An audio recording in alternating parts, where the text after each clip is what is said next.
పప్పు ఉప్పులు అవసరం పడతాయి, ఎంత బియ్యం అవసరం పడుతుంది, నెక్స్ట్ ఇయర్ ఇండెంట్ తయారు చేసుకొని మీలాంటి వాళ్ళ దగ్గర వచ్చి కూర్చొని తప్పకుండా కూడా ఇక ఈ కాలం నుంచి స్టార్ట్ చేస్తామని భగవంతుడు అట్లాంటి ఆలోచనని సంకల్పాన్ని నెరవేరేటట్లు కూడా మిమ్మల్ని ఆశీర్వదించి మనం సొసైటీకి ఒక మార్గదర్శకంగా కావాలని, అందరూ ఆశీస్సులు ఉండాలని, ఇంత శ్రమ కోర్చి మీరు ఇక్కడ రావడం, ప్రకృతిలో భూమిని మరియు జంతువులని కూడా నిలబడేటట్లు ఏదైతే చేస్తున్నారో తప్పనిసరిగా కూడా ఒక్క ఆవు కనీసం 17-20 ఎకరాలకి దాని ఎరువుని వాడితే ఆరోగ్యం అవుతుందనేది మన పూర్వీకులు చెప్పిన సత్యం కూడా మేము కూడా ఒక గ్రామంలో స్టార్ట్ చేసి ఉన్నాం.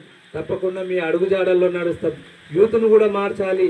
మీలాంటి ప్రసంగాలు మేము చెప్పడం కాకుండా మీరు ప్రత్యక్షంగా ఒక రైతుగా, ఒక గోవులను పెంచే ఒక శ్రీకృష్ణుని రూపంలో ఉన్న వ్యక్తిగా మహిళా కుటుంబాలకు కూడా మీరు అవేర్నెస్ చేస్తే వాళ్ళు వండే వాళ్ళు ఏమున్నది, ప్లాస్టిక్ వల్ల ఏం జరుగుతుంది అనేది కూడా అవకాశం ఉంటే చిన్న చిన్న ప్రోగ్రామ్స్ కూడా మిమ్మల్ని తప్పకుండా పిలుస్తాం.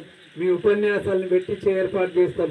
ఈ అవకాశము మాకు కల్పించిన మీకు సర్వదా మా అక్షరకాళి తరఫున ఎల్లప్పుడూ రుణపడి ఉంటామని మరొక్కసారి వచ్చినందుకు ధన్యవాదాలు తెలియజేసుకుంటున్నాం. ఒక్క విషయం సార్ చేతిలో చాలా గ్రూప్స్ ఉన్నాయి, మహిళా గ్రూప్స్.